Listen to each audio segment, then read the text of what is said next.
বলছেন ভূমিকম্প না, নবীজি বলছেন যে বাইনা ইয়াদাইস সাআ, কিয়ামতের আগে আগে মুজানুন শাদীদ, মহামারী ছড়িয়ে পড়বে, বড় বড় মহামারী। বা'দাহু, আর মহামারীর পরে আসবে সানাওয়াতুজ জালাজিল, ভূমিকম্পের বছরগুলো। ভূমিকম্পের বছরগুলো, সানা মানে একটা বছর, সানাওয়াত মানে অনেকগুলো বছর, জালজালা মানে ভূমিকম্প, জালাজিল মানে ভূমিকম্প সমূহ, অর্থাৎ ভূমিকম্পের বছরগুলো আসছে পৃথিবীর সামনে।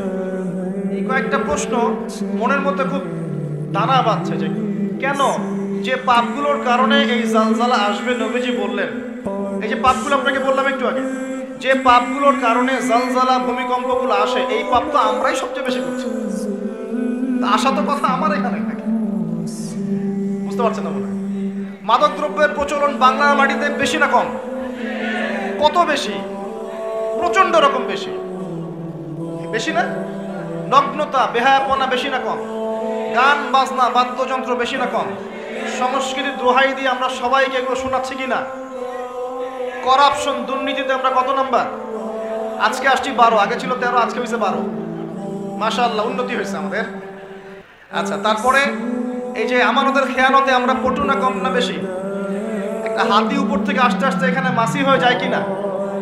একটা হাতি উপর থেকে আস্তে আস্তে মাছি হয়ে যায় কিনা? মানুষ সম্পদ লুটে পুটে খাচ্ছে কিনা? তো ভূমিকম্প আসার যে কারণগুলা, এগুলো তো আমরা ফার্স্ট। আর ওই বিজ্ঞানী, যে বিজ্ঞানীর কথা বললাম, তার ব্যাপারে আজকে রিসার্চ করতে গিয়ে দেখলাম সে আরো একটা নিউজ দিয়েছে। সে বলেছে যে খুব সাম্প্রতিক সময়ে, অদূর ভবিষ্যতে, সে বলছে যে চায়না, পাকিস্তান, বাংলাদেশ, আফগানিস্তান, এই পুরো কন্টিনেন্টে আর একটা ভয়াবহ ভূমিকম্প হতে যাচ্ছে। সাল্লাল্লাহু আলাইহি ওয়াসাল্লাম একটা অনবদ্য হাদিসের মধ্যে বলছেন, ইযা তুখিযাল ফাইউ দুলান, যখন রাষ্ট্রীয় সম্পদ বা গনিমতের মালগুলোকে মানুষ ব্যক্তিগত সম্পদ মনে করবে, মানুষ মনে করছে কিনা? ওয়াল আমানাতু মাগনামান, আমানত রাখা হলে সেটা মানুষ গনিমত মনে করে খেয়ে ফেলবে। ওয়াজ যাকাতু মাগরামান, এবং যাকাত প্রদান করাটাকে মানুষ বোঝা মনে করবে, মানুষ যাকাত প্রদান করতে চাইবে না। চলছে কিনা এমন সমস্যা? ওয়া তুউল্লিমা লিগাইরিদ দ্বীন, ধর্ম বিবর্জিত শিক্ষা ব্যবস্থা চালু হবে। হয়েছে কিনা? মানুষ জ্ঞান অর্জন করবে, কিন্তু জ্ঞান অর্জনের উদ্দেশ্য হবে দুনিয়া। দিন ধর্ম বিবর্জিত শিক্ষা ব্যবস্থা চালু করা হবে। নবীজি আগেই বলেছেন সাল্লাল্লাহু আলাইহি ওয়াসাল্লাম, নবীজি বলছেন যে আতা আর-রাজুলু ইমরাতাহ, পরিবারের স্বামী বা কর্তা সে পরিবারের স্ত্রীর আঁচল ধরে থাকবে, তার আনুগত্য করবে। ও আক্কা উম্মাহ, এবং তার মাকে, মায়ের সাথে দুর্ব্যবহার করবে, মায়ের হক আদায় করবে না। এমনটা হচ্ছে কিনা? নবীজি বলছেন ওয়াদনা সাদিকা, মানুষ তার বন্ধু বান্ধবীদেরকে কাছে টেনে নেবে। ও আকসা আবাহ, এবং তার বাবাকে দূরে ঠেলে দেবে। এমনটা হচ্ছে কিনা? ও শুরিবাতিল খুমর, এবং বেশি বেশি মাদকদ্রব্য সেবন করা হবে। হচ্ছে কিনা? এখনকার যুবকদের অন্যতম প্রধান সমস্যা কি বলেন? মাদকদ্রব্য নয় কি? মাদক। আর মাদকের চেয়ে একটা ভয়াবহ মাদক আছে, মাদকের চাইতেও একটা ভয়াবহ মাদক আছে, তার নাম হচ্ছে পর্নোগ্রাফি। তার নাম কি? পর্নোগ্রাফি, অশ্লীল ছবি দেখা। এটাও একটা মাদক। নবী সাল্লাল্লাহু আলাইহি ওয়াসাল্লাম বলেছিলেন অনেক দিন আগেই, প্রায় 1400 বছর আগে, ওয়া শুরিবাতিল খুমর, বেশি বেশি মাদক দ্রব্য সেবন করা হবে। ওয়া যাহরাতিল কায়নাত ওয়াল মাআজিফ, এবং প্রচুর নর্তকী গায়িকার প্রচলন ঘটবে। ঘটেছে কিনা? ওয়াল মাআজিফ, এবং বাদ্যযন্ত্রের প্রচলন বেড়ে যাবে। বেড়েছে কিনা? নবীজি অন্য হাদিসে বলেছেন লায়াশরাবান্না আন-নাস মিন হাযিহিল উম্মাল খামর ইউসাম্মুনাহা বিগাইরি ইসমিহা, এই উম্মতের এক অংশের মানুষ মাদকদ্রব্য সেবন করবে, কিন্তু তার নাম রাখবে ভিন্ন। মাদককে মাদক বলবে না, ভিন্ন নামে সম্বোধন করবে। নবীজি বলছেন ইউজাফু আলা রুউসিহিমুল মাআজিফ, মানুষের মাথার উপরে, মাথার কাছে বাদ্যযন্ত্র বাজতে থাকবে। এর ব্যাখ্যা আমরা বুঝতে পারতাম না, এখন বুঝতে পারি। মানুষের মাথার কাছে, কানের ভিতরে কেমন করে বাদ্যযন্ত্র বাজতে পারে, কিভাবে বাজতে পারে? ইয়ারফোন, ব্লুটুথ, সবার কানে কানে, সবাই গান শুনছে, নাউজুবিল্লাহ। বাদ্যযন্ত্র কানের ভিতরে না? নবীজি 1400 বছর আগে বলে গেছেন ইউজাফু আলা রুউসিহিম বিল মাআজিফ, মাথার উপরে, এখানে কানের কাছে, মাথার উপরে বাদ্যযন্ত্র বাজতে থাকবে। নবীজি বলছেন ওয়াজহরাতিল কায়নাত, এই যে গায়িকা নর্তকীদের সংখ্যা বাড়তে থাকবে। ওয়াল মাআজিফ, বাদ্যযন্ত্র বাড়তে থাকবে। ওয়াল মুগান্নিয়াত, এবং গান গায় যে মহিলা, এদের সংখ্যা বাড়তে থাকবে। বাড়ছে কিনা? আচ্ছা, নবীজি আরো বলেছেন ওয়ালাআনা আখির হাযিহিল উম্মাহ উলাহা, এই উম্মতের শেষের দিকের মানুষেরা প্রথম দিকের মানুষদেরকে গালিগালাজ করবে। করছে কিনা? শেষের দিকের মানুষেরা প্রথম দিকের মানুষদেরকে গালিগালাজ করবে, বলবে ইসলাম তো ওই যুগে চলতো, এই যুগে চলে না। ইসলাম তো ওই যে সেকেলে ধর্ম, মধ্যযুগীয়, বর্বর। এই কথাগুলো শোনেন কিনা? উম্মতের শেষের দিকের লোকেরা প্রথম দিকের মানুষদেরকে গালিগালাজ করবে। নবীজি আরো বলছেন যে ওয়াসাদা কাবিলুহু ফাসিকুহুম, একটা কওমের সর্দার হবে ওই কওমের সবচেয়ে ফাসিক ব্যক্তি। এমনটা হয় কিনা? একটা কওমকে নেতৃত্ব দিবে সেই কওমের সবচেয়ে ফাসিক ব্যক্তি। ফাসিক কে? কে ফাসিক? আল্লাহ পাক ইবলিস সম্পর্কে বলছেন, ইবলিস আদমকে সিজদা করলো না, সূরা কাহফের মধ্যে ওয়াইয কুলনা লিল মালাইকাতি ইসজুদু লিআদম ফাসাজাদু ইল্লা ইবলিস, আমি যখন ফেরেশতাদেরকে বললাম যে আদমকে সিজদা করো, সবাই সিজদা করলো, ইবলিস করলো না। ফাফাসাকা আন আমরি রাব্বি, সে তার রবের আদেশের সাথে ফাসিকি করলো, মানে রবের আদেশ মেনে না চলাটাই ফাসিকি। আর নবীজি বলছেন ওয়াসাদা কাবিলুহুম ফাসিকুহুম, একটা কওমের নেতৃত্ব দিবে ফাসিক ব্যক্তি, যে আল্লাহ পাকের হুকুম আহকামের পরোয়া করবে না। কানা যাঈমুল কওমি আরযালাহুম, সমাজের সবচেয়ে নিকৃষ্ট মানুষকে কর্তৃত্বের আসন দেওয়া। এগুলো হচ্ছে কিনা সমাজের মধ্যে? আরো বলছেন ওয়াজহরাতিল আসওয়াতু ফিল মাসাজিদ, মসজিদগুলোর মধ্যে শোরগোল, হট্টগোল বেড়ে যাবে। যাচ্ছে কিনা? যখন এমন হবে, নবীজি বলছেন ইয়াখসিফুল্লাহু বিহিমুল আরদ, আল্লাহ রাব্বুল আলামিন ওই সম্প্রদায়কে এই ভূমি সহ নিচে ধসিয়ে দিবেন, বলে নাউজুবিল্লাহ। এখন ভূমিকম্প আসছে কিনা? আরো বলছেন নবী সাল্লাল্লাহু আলাইহি ওয়াসাল্লাম ওয়ায়াজআলুল্লাহু মিনহুমুল কিরাদাতা ওয়াল খানাজির, আল্লাহ রাব্বুল আলামিন তাদের মধ্যে কিছু মানুষকে শুয়োর এবং বানর বানিয়ে দিবেন, বলে নাউজুবিল্লাহ। আর মানুষ কিন্তু বাহ্যিকভাবে বানর হয় না, দেখা যায় ভিতর থেকে বানর হয়ে গেছে, ভিতর থেকেই বানর হয়ে গেছে। ভিতর থেকে বানর মানে কি? বানর হচ্ছে এমন প্রাণী যে পাবলিকলি জেনা করে, পাবলিকলি জেনা করে। বানরের স্বভাবটা আপনাকে বলছি, বানরের স্বভাব কি? প্রাইভেট লাইফ আর পাবলিক লাইফের পার্থক্য বানর বোঝে না। কোন কাজগুলো প্রাইভেট লাইফে করতে হয় আর কোন কাজগুলো পাবলিকলি করতে হয়, এই কমন সেন্সটা বানরের নাই। আমার কথা কি বুঝতে পারছেন? প্রাইভেট লাইফ মানে যে কাজগুলো আমরা ব্যক্তিগত জীবনে করি, গোপন কাজ। আর পাবলিক মানে যে পাবলিকলি আমরা সবাই বসে আছি এখন, পাবলিক লাইফ। তো প্রাইভেট লাইফ আর পাবলিক লাইফের পার্থক্যটা বানর বোঝে না। আর আল্লাহ পাক কি শাস্তি দিবেন? বানর বানিয়ে দিবেন। সত্যি সত্যি কি মানুষ এখনো বানর হয়েছে? কাউকে দেখেছেন যে মানুষ থেকে বানর হয়ে গেছে? এমন কি হয়েছে এখনো? শুধু সূরা বাকারা একটা দলিল আছে, শনিবারের সীমা লঙ্ঘন করার জন্য আল্লাহ পাক বনু এদের একটা দলকে মানুষ থেকে বানর বানিয়ে দিয়েছেন। এই একটা দলিল কোরআনে পাওয়া যায়। এই উম্মতের মধ্যে কখনো শুনেছেন উম্মতে মুহাম্মাদের কোনো ব্যক্তি মানুষ থেকে বানর হয়ে গেছে? এটা হতে পারে মানুষ ভিতর থেকে বানর হয়ে যাবে, অর্থাৎ পাবলিক লাইফ আর প্রাইভেট লাইফের পার্থক্য বুঝতে পারবে না। এমনটা হচ্ছে কিনা?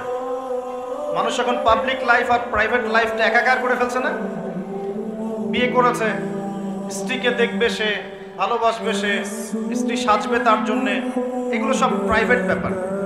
এগুলোকে মানুষ পাবলিক করে ঘুরে বেড়াচ্ছে না? বুঝতে পারছেন না? মনে হয় বাসায় শুয়ে আছেন, স্ত্রীর সাথে গল্প করছেন, প্রাইভেট বিষয়। এটাকে ফেসবুকে ছবি তুলে যারা দিল, সে প্রাইভেট লাইফটাকে পাবলিক করে দিল না? মানুষ প্রাইভেট লাইফ আর পাবলিক লাইফের পার্থক্য বুঝতে পারছে না।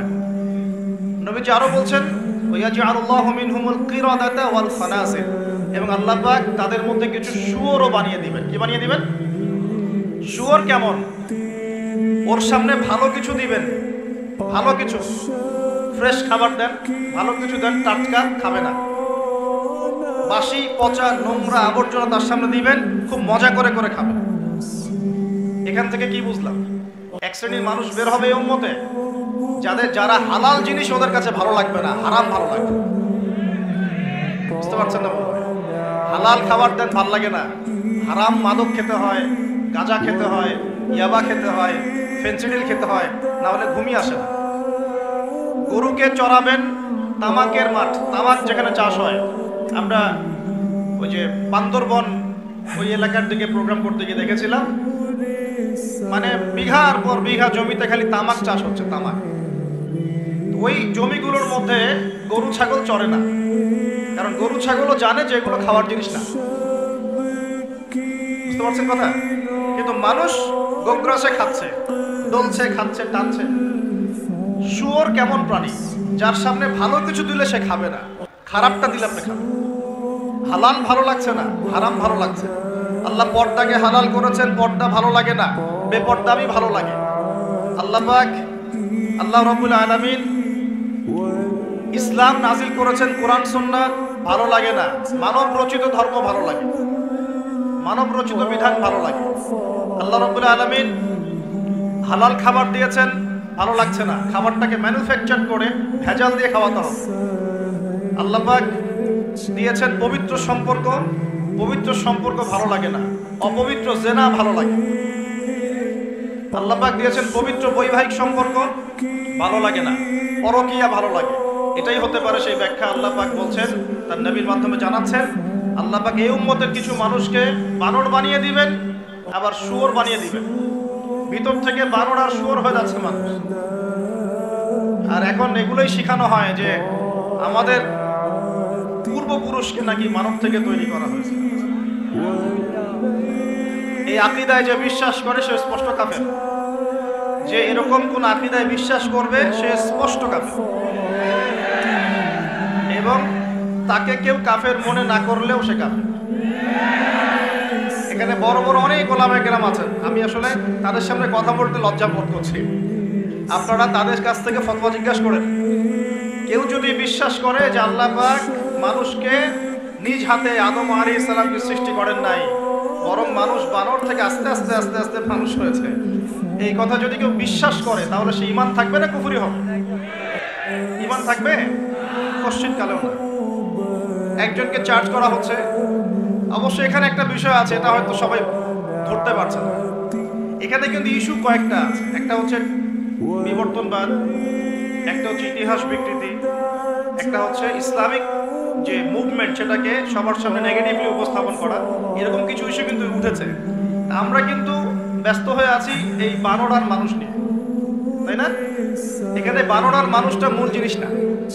এই পুরো জিনিসটার মূল বিষয়টা হচ্ছে এমন কিছু প্রবর্তন করার চেষ্টা করা হচ্ছে যেগুলোর উপরে যদি আমাদের প্রজন্ম 10, 20, 30 বছর পড়াশোনা করে, তাহলে 20 বছর পর একটা প্রজন্ম আসবে যারা আল্লাহকেই চিনবে না। এইটা উদ্দেশ্য ছিল, এটা উদ্দেশ্য। আরেকটা বড় উদ্দেশ্য হচ্ছে ইতিহাসকে বিকৃত করা।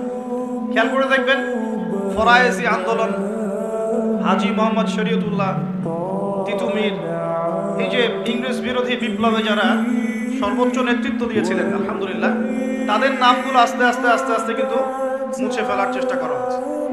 এবং এই জায়গায় কিন্তু এমন কিছু শাসনকে হাইলাইট করা হচ্ছে, যেমন সেন শাসন, খেয়াল করেন নাই? তাদেরকে হাইলাইট করার চেষ্টা করা হচ্ছে, এটা খুব ভালো ছিল। একটা জায়গায় দেখলাম লিখেছে ওইটা নাকি গণতান্ত্রিক ছিল। আমরা প্রশ্ন করতে চাই, ওই সময় গণতন্ত্র ছিল? সেন আর পাল বংশের সময় গণতন্ত্র বলে কিছু ছিল? কি দিয়ে মানুষকে কি শেখাচ্ছে আল্লাহ ভালো জানে। শিক্ষা ব্যবস্থার বেহাল দশা। কি দশা? বেহাল দশা। আমাদের সন্তানদের ব্যাপারে যদি আমরা সতর্ক না হই, তাহলে ওই যে নবীজি বললেন ওয়াতুউল্লিমা লিগাইরিদ্দিন, ভূমিকম্প, আল্লাহর আযাব গজব আসার অন্যতম কারণ হবে ধর্ম বিবর্জিত শিক্ষা চালু করা। এবার শোনেন কি আযাব আসবে এই কাজগুলো করলে। এই কাজগুলো করলে কি আযাব আসবে একটু শোনেন, এরপরে আমি সামনের দিকে যাচ্ছি। কাজগুলো কি? যখন আমরা আমানতের খেয়ানত করব, এক, যখন গনিমতের মাল রাষ্ট্রীয় সম্পদকে নিজের বলে চালিয়ে দিব, যখন আমরা স্ত্রীদের আনুগত্য করে মাকে কষ্ট দিব, বন্ধুদেরকে কাছে টেনে নিয়ে বাবাকে কষ্ট দিব, যখন ধর্ম বিবর্জিত শিক্ষা চালু করব, যখন আমরা গায়িকা নর্তকীদেরকে বেশি প্রমোট করব, তাদেরকে বাড়িয়ে দিব, মসজিদে হট্টগোল বেড়ে যাবে, কানের কাছে বাদ্যযন্ত্র বাজবে, জেনা বাড়বে, অশ্লীলতা বাড়বে, ফাহেসা কাজ বাড়বে এবং কওমের নেতৃত্ব দিবে ফাসেক ব্যক্তি, সমাজের সবচেয়ে নিচু শ্রেণীর মানুষ উঁচু উঁচু বিল্ডিং নির্মাণের প্রতিযোগিতা করবে এবং দাসীদার মনিবকে জন্ম দিবে, মানে সত্য মিথ্যা ন্যায় অন্যায়ের মানদণ্ড উল্টে যাবে। যখন এমন হবে তখন নবীজি বলছেন ফালইয়ারতাকিবু ইনদা যালিকা, তখন ধেয়ে আসবে। কি ধেয়ে আসবে? এক নাম্বার রিহান হামরা, উত্তপ্ত, কঠিন উত্তপ্ত একটা গরম বাতাসের আযাব পৃথিবীবাসীর দিকে আসতে থাকে। এমন আযাব কি এসেছে? গরম উত্তপ্ত বাতাস কি আসছে? একটু নাসার গবেষণাগুলো করে দেখেন বাসায় গিয়ে, তারা বলছে সূর্যের মধ্যে এখন কিছু বিক্রিয়া চলছে, বিস্ফোরণ চলছে। এমন হতে পারে অতি শীঘ্রই পৃথিবীর দিকে উত্তপ্ত গরম বায়ুর আযাব আসা শুরু করবে। দেখেন হাদিসের সাথে এক্স্যাক্টলি মিলে গেছে। আল্লাহু আকবার। রিহান হামরা মানে গরম উত্তপ্ত বাতাস আসবে পৃথিবীতে, এবং মনে করবেন না এই বাতাস যদি গায়ে লাগে খুব কমফোর্টেবল ফিল হবে, বরং এর ফলশ্রুতিতে দেখা যাবে ফসল নষ্ট হয়ে যেতে পারে, বৃষ্টিপাত বন্ধ হয়ে যেতে পারে, খরা হতে পারে, মরুকরণ হতে পারে, আর অনেক সমস্যা হতে পারে, পানির স্তর নিচে নেমে যেতে পারে। রিহান হামরা। আরেকটা হচ্ছে দুই, ওয়াজালজালাতান, এবং ভূমিকম্প। আর নবীজি বলছেন ভূমিকম্প না, নবীজি বলছেন যে বাইনা ইয়াদাইস সাআ, কিয়ামতের আগে আগে মুতানুন শাদীদ, মহামারী ছড়িয়ে পড়বে, বড় বড় মহামারী। ওয়া বা'দাহু, আর মহামারীর পরে আসবে সানাওয়াতুজ জালাজিল, ভূমিকম্পের বছরগুলো। ভূমিকম্পের বছরগুলো। সানা মানে একটা বছর, সানাওয়াত মানে অনেকগুলো বছর, জালজালা মানে ভূমিকম্প, জালাজিল মানে ভূমিকম্প সমূহ, অর্থাৎ ভূমিকম্পের বছরগুলো আসছে পৃথিবীর সামনে। আপনারা তুরস্কের ভূমিকম্প সম্পর্কে জানেন। কিছু বিষয় আছে যেটা আমি এখনো মেলাতে পারছি না। বুঝলাম যে ভূমিকম্প আল্লাহ পাকের আযাব, আল্লাহর গজব। কাফের মুশরিক মুনাফিকদের উপর যখন আসে তখন এটা গজব বলেই ধরে নেওয়া যায়, আর যখন মুমিন মুসলিমদের উপরে আসে তখন আমরা মনে করি এটা আমাদের হয়তো পাপের শাস্তি, বা আল্লাহ পাক আমাদেরকে সতর্ক করছেন, অথবা রহমত, এর মধ্য দিয়ে আল্লাহ গুনাহ মাফ করে দিবেন, আমরা এমনটা মনে করি। কিন্তু কিছু পয়েন্টস এখনো মিলাতে পারছি না। 1 মাস আগে নেদারল্যান্ডের একজন বিজ্ঞানী বলেছিলেন যে 1.5 মাসের মধ্যে তুরস্কে একটা ভূমিকম্প হবে। 1 মাস আগে নেদারল্যান্ডের একজন বিজ্ঞানী বলেছিলেন 1.5 মাসের মধ্যে তুরস্কে একটা ভূমিকম্প হতে পারে। কিভাবে সে জানলো বা এস্টিমেট করলো এখনো মেলাতে পারি নাই। 2 নম্বর প্রশ্ন, সাম্প্রতিক সময়ের তুরস্ক আর ওই মোস্তফা কামাল আতাতুর্কের সময়কার তুরস্ক এক নয়। ওই সময় অটোম্যানদেরকে পরাজিত করে ওরা একজনকে ক্ষমতায় বসিয়েছিল, তার নাম হচ্ছে মোস্তফা কামাল আতাতুর্ক, নাম শুনেছেন? সে যখন ক্ষমতায় এসেছিল তখন ওই যে রাস্তাঘাটে নগ্ন হয়ে মেয়েরা ঘুরে বেড়াচ্ছে, নামাজ বন্ধ, আজান বন্ধ, মাদ্রাসা বন্ধ, আজান যদি দিতেও হয় তাও আরবি ভাষায় না, তুর্কি ভাষায় দেওয়া লাগে। আপনারা জানেন কিনা ওই সময় সব মাদ্রাসা বন্ধ করে দেওয়া হয়েছে, মসজিদগুলো তালা মেরে দেওয়া হয়েছে, দিন শিখা যাবে না, দাড়ি রাখা যাবে না, মানে একদম জিরো টলারেন্স, ইসলামের এগেনস্টে একদম জিরো টলারেন্স। কার যুগে? মোস্তফা কামাল আতাতুর্কের যুগে। বাট এখন যিনি ক্ষমতায় আছেন এরদোগান, আমরা দোয়া করি তার জন্য, আল্লাহ পাক তাকে দীর্ঘ নেখায়াত দারাজ করুন। এই তুরস্ক কিন্তু আগের তুরস্কের মতো নয়।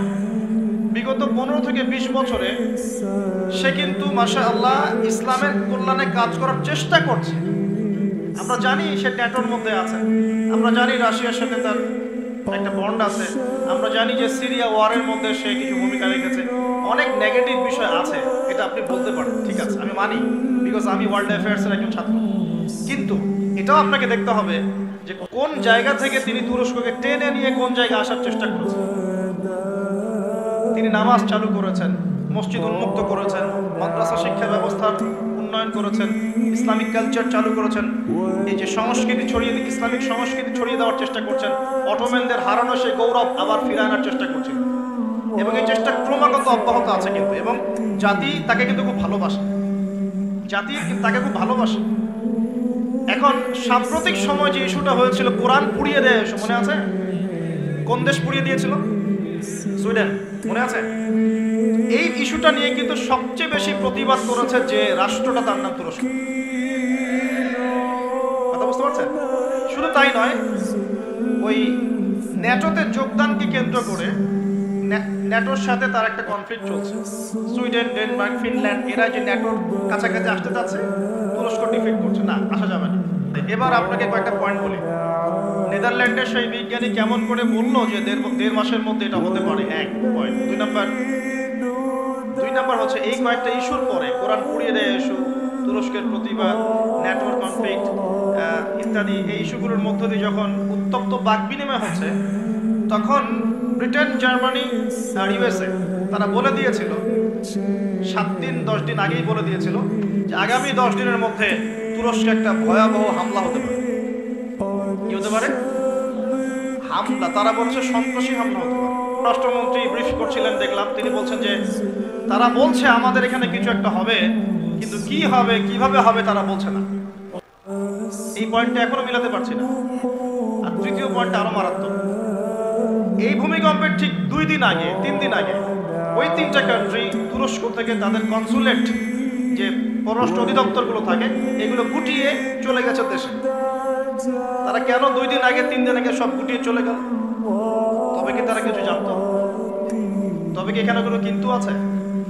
থাকতেও পারে, থাকতে পারে। আমরা তো গায়েবের খবর জানি না, জানি গায়েবের খবর আমরা জানি না। তবে এই কয়েকটা প্রশ্ন মনের মধ্যে খুব দানা বাঁধছে যে কেন, যে পাপগুলোর কারণে এই জালজালা আসবে নবীজি বললেন। এই যে পাপগুলো আপনাকে বললাম একটু আগে, যে পাপগুলোর কারণে জালজালা ভূমিকম্পগুলো আসে, এই পাপ তো আমরাই সবচেয়ে বেশি করছি। আসা তো কথা আমার এখানে থাকে, বুঝতে পারছেন না? মাদক দ্রব্যের প্রচলন বাংলার মাটিতে বেশি না কম? কত বেশি? প্রচন্ড রকম বেশি, বেশি না? নগ্নতা, বেহায়াপনা বেশি না কম? গান বাজনা, বাদ্যযন্ত্র বেশি না কম? সংস্কৃতির দোহাই দিয়ে আমরা সবাইকে এগুলো শোনাচ্ছি কিনা? করাপশন, দুর্নীতিতে আমরা কত নাম্বার? আজকে আসছি 12, আগে ছিল 13, আজকে হয়েছে 12। মাশাআল্লাহ, উন্নতি হয়েছে আমাদের। আচ্ছা, তারপরে এই যে আমানতের খেয়ানতে আমরা পটু না কম না বেশি? একটা হাতি উপর থেকে আস্তে আস্তে এখানে মাছি হয়ে যায় কিনা?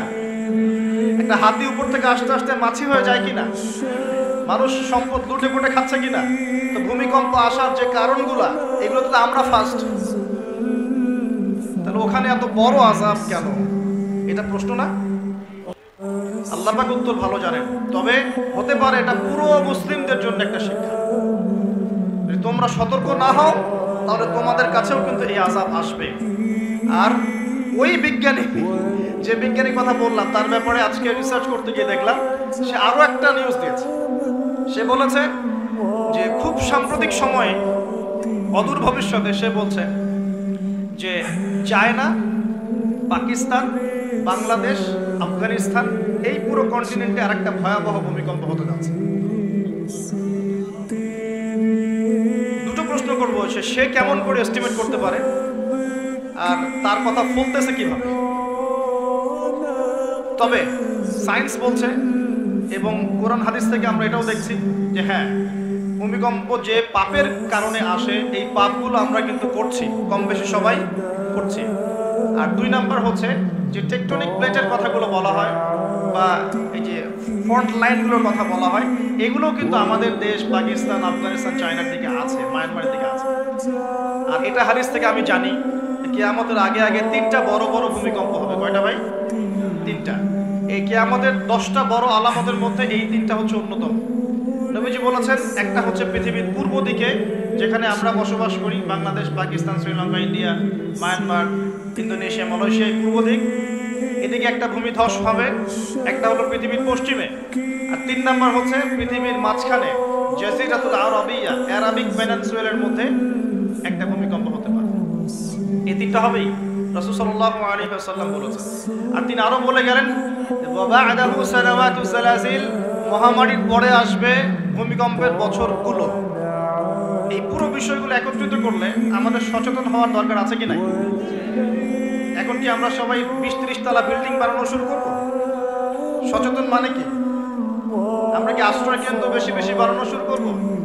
আমরা আরো ওই যে কিছু কিছু সিমেন্টের অ্যাড দেখায়, এই সিমেন্ট দিয়ে বাড়ি বানালে ভূমিকম্পেও কাঁপবে না, এগুলো করব আমরা? নাকি সর্বপ্রথম কি প্রয়োজন? আধ্যাত্মিক পবিত্রতা প্রয়োজন, তাসকিয়া প্রয়োজন। আল্লাহ পাক আমাদের সবাইকে তওবা করে ফিরে আসার তৌফিক দান। আপনারা বাসায় গিয়ে একটা প্রযুক্তি সম্পর্কে পড়াশোনা করেন, আমি আর কিছু বলে দিব না পাবলিকলি। প্রযুক্তিটার নাম হচ্ছে হার্প, HAARP, হার্প। এই প্রযুক্তি কি, কেন, এর দিয়ে কি করা যায় না করা যায়, এটা নিয়ে একটু বাসায় গিয়ে পড়াশোনা করে দেখেন, মনে থাকবে? HAARP, হার্প, মনে থাকবে? এখনই গুগল সার্চ করে রেখে দেন, বাসায় গিয়ে পড়াশোনা করে দেন কি জিনিস এটা, কি করা যায় এটা দিয়ে। প্রত্যেক ভূমিকম্পেই পৃথিবীর আর্নিক গতির পরিবর্তন হচ্ছে। সায়েন্টিস্টরা এখন বলছেন পৃথিবীর ভিতরে ইনার কোর বলে যে জায়গাটা আছে, এটা এখন উল্টা দিকে ঘোরা শুরু করেছে। একদিন যে 1 বছরের সমান হবে এই বিষয়ে আমার কোনো সন্দেহ নাই। মহাবিশ্বে এমন কিছু একটা হবে যাতে করে পৃথিবীর আর্নিক গতির মধ্যে পরিবর্তন আসবে। না হলে নবী সাল্লাল্লাহু আলাইহি ওয়াসাল্লাম বলতেন না প্রথম দিনটা হবে 1 বছরের সমান। সাহাবীরাও প্রশ্ন করছেন, ইয়া রাসূলুল্লাহ সাল্লাল্লাহু আলাইহি ওয়াসাল্লাম, আমরা তখন কিভাবে নামাজ পড়ব? নবীজি বললেন, তোমরা অনুমান করে হিসেব করে নামাজ পড়ে নিবে। মনে করেন যদি এখন সূর্য আর না ওঠে, তাহলে কি আমরা একটা টাইম বের করে করে নামাজ পড়তে পারবো না? মনে করেন সকালে সূর্য উঠেছে আর রাত হচ্ছে না, আটকে গেছে পৃথিবী, তাহলে কি টাইম হিসেব করে করে নামাজ পড়তে পারবো কিনা? নবীজি এই পরামর্শ দিচ্ছিলেন যে তোমরা সময় হিসেব করে নামাজ পড়ে নিবে। দ্বিতীয় দিনটা হবে 1 মাসের সমান, আর তৃতীয় দিনটা হবে 1 সপ্তাহের সমান। এবং সে এই পৃথিবীটাকে শাসন করবেই।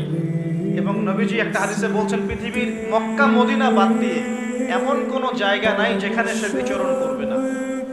সফে সালাহিন বলছেন তার বিচরণ দুভাগেও হতে পারে। এক, সে নিজে বিচরণ করবে, আল্লাহ তাকে সেই ক্ষমতা দিবেন, অথবা সে প্রত্যেকটা জায়গায় তার অনুসারী তৈরি করবে যারা তার হয়ে কাজ করবে। দুটো ব্যাখ্যাই যৌক্তিক, যৌক্তিক না? একজন ব্যক্তি কি একা একাই বিশ্বকে শাসন করতে পারে, নাকি তার কোনো ফলোয়ার্স লাগবে? ফলোয়ার্স লাগবে না? এখানে তার ফলোয়ার্স কারা? নবীজি বলছেন ইস্পাহানের 70,000 ইহুদি তাকে ফলো করে। কত হাজার? 70,000। আর আপনাদেরকে জানিয়ে রাখি, তাদের ধর্মগ্রন্থে একটা ধোঁকা আছে। কি ধোঁকাবাজি? তারা মনে করে যে তাদের একজন মাসিহ আসবে। কে আসবে? মাসিহ মানে ত্রাণকর্তা, উদ্ধারকারী, যে আসলে তারা বিশ্বকে শাসন করবে।